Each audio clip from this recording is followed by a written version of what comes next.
Honestamente, me compadezco del fiscal general del Estado, de Álvaro Ortiz, con el que tuve la oportunidad de coincidir varias veces en el juzgado de Negreira. Lo digo totalmente en serio, ya es mala suerte desempeñar un cargo tan importante para el país, una oportunidad única en tu carrera profesional y que tengas la mala suerte de que te coincida con la aprobación de la ley Solo sí es sí. Una ley catastrófica, no solo por los resultados que hemos visto, las rebajas de las condenas y las excarcelaciones, sino también tener que lidiar con algunas declaraciones de parte de este gobierno acusando a los jueces de machistas, instándoles, como decía Ángela Rodríguez Pam, a los jueces que se formen, y tu papel como fiscal general del Estado sea salir en defensa de esta ley. Pues este papelón es el que le ha tocado a Álvaro Ortiz, el fiscal general del Estado, que el 29 de marzo publicó desde Fiscalía una circular para unar criterios de actuación de todos los fiscales en España sobre la ley Solo sí es sí. Y en este vídeo me quiero centrar sobre todo en el consentimiento. Ustedes saben, porque lo he repetido hasta la saciedad, que la ley Solo sí es sí cambió nuestro Código Penal, pero no solo rebajó las condenas, también introdujo una definición del consentimiento en el artículo 178. Y ustedes pueden decir, bueno, esto es algo bueno. Ya, pero ellos quieren hacer una lectura de todo esto que es torticera completamente. De hecho, Echenique varias veces en redes sociales y con él Ángela Rodríguez Pam y Yone Belarra se referían a nuestro Código Penal como el Código de la Manada, diciéndole a las mujeres que en este país hasta este momento las relaciones no eran consentidas y las mujeres tenían que demostrar una especie de coraje y valor, cerrar muy fuerte las piernas para que el juez las creyera cuando iban a denunciar, y eso no es así. Las relaciones íntimas en España siempre tuvieron que ser consentidas. La jurisprudencia decía que bastaba la negativa de la víctima para que se produjera la agresión. Y ellos lo que hicieron en el artículo 178 es hacer una definición de consentimiento en positivo. Se lo voy a leer. Dice así el artículo 178, solo se entenderá que hay consentimiento cuando se haya manifestado libremente mediante actos que en atención a las circunstancias del caso expresen de manera clara la voluntad de la persona. Entre decir esto y no decir nada no hay diferencia. Evidentemente, y después de un gran circunloquio por parte de la Fiscalía en esta circular, evidentemente el consentimiento tiene que ser prestado de manera libre, no tiene que haber medios coercitivos, amenazas, no podemos hablar del débito conyugal como antiguamente decían las personas religiosas.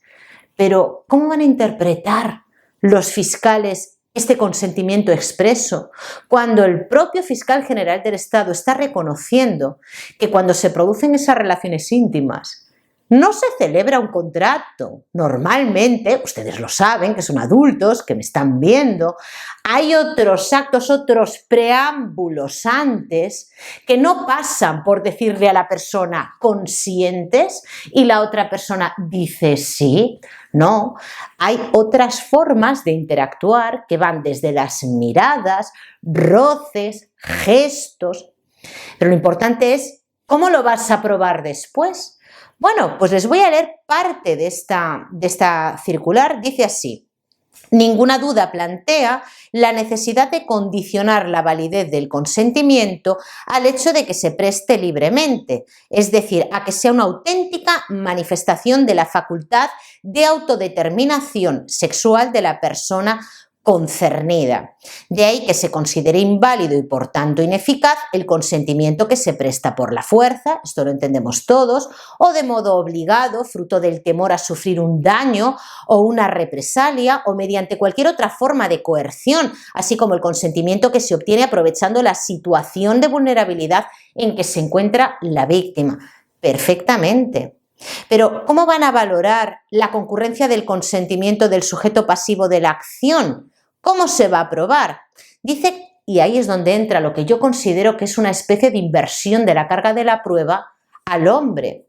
Se impone así un deber de diligencia que exige explorar de un modo responsable el consentimiento de la otra parte antes de ejecutar sobre ella actos con significación sexual.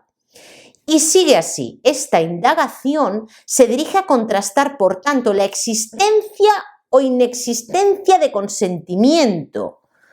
Debe recordarse asimismo que nos encontramos ante modalidades delictivas que admiten el dolo eventual.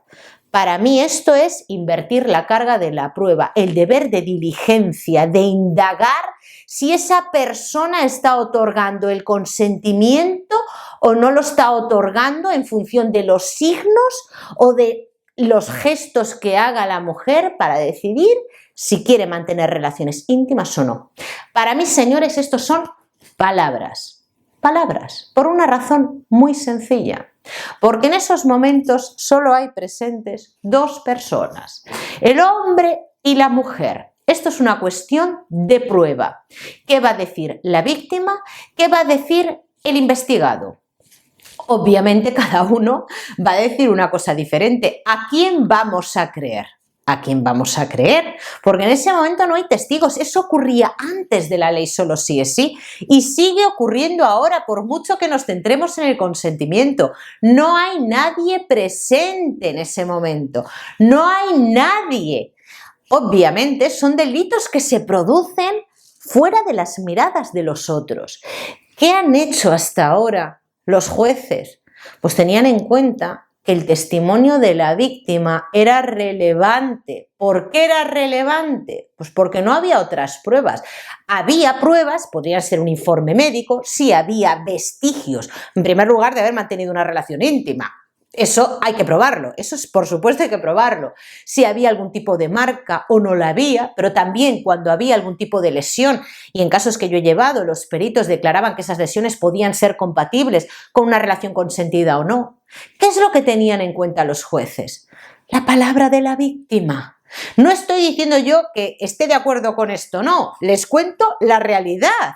Se tenía en cuenta la palabra de la víctima porque en muchas ocasiones no había testigos de referencia, en la mayor parte de las ocasiones habría testigos de lo que ocurrió antes de que se produjera esa relación y testigos de cómo actuó la víctima o el acusado después, pero de ese momento no suele haber grabaciones, no suele haber nada, es una cuestión de prueba.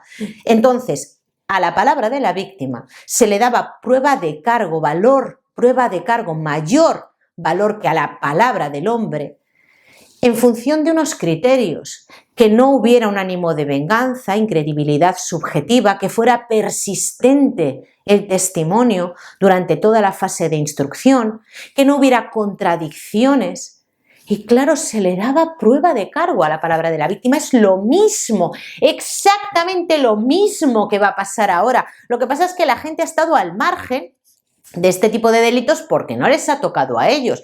Obviamente, por mucho que ahora intentemos precisar qué se va a entender por consentimiento expreso y es más, imponerle al investigado, al hombre, una especial diligencia para interpretar gestos, algo tan subjetivo no solo de las personas, sino de las parejas, cómo se relacionan entre ellas, Dios mío. Es que esto empieza a rozar el absurdo. ¿Qué vamos? ¿A castigar a un hombre porque no es el perfecto Casanova, porque no sabe ligar bien, porque a lo mejor malinterpreta a la mujer? Yo creo que, a ver, hemos llegado todos hasta aquí, insisto, muchas veces.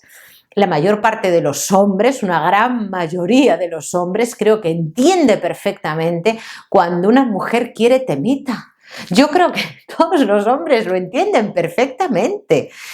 No sé, yo creo que esta definición del Código Penal lo único que hace, la definición del consentimiento, es enredar más las cosas, porque al final se centra en una cuestión de prueba. Tú puedes tener definido perfectamente qué es consentimiento expreso, que te guiñe un ojo, que te diga ven, que te enseñe un hombro, que te suba la falda.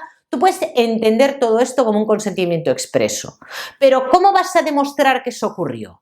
¿Quién tiene la carga de la prueba? La carga de la prueba es de la víctima, el que acusa es el que tiene que probar. Por eso, insisto, se le daba especial importancia a la declaración de la víctima. Pero ¿cómo va a hacer ahora la Fiscalía al decir que el hombre tiene que tener una especial diligencia para advertir que esos gestos van destinados a mantener una relación íntima? ¿Cómo lo va a aprobar? Dios mío, ¿cómo lo va a aprobar? Yo me he leído la circular y sinceramente creo que es palabras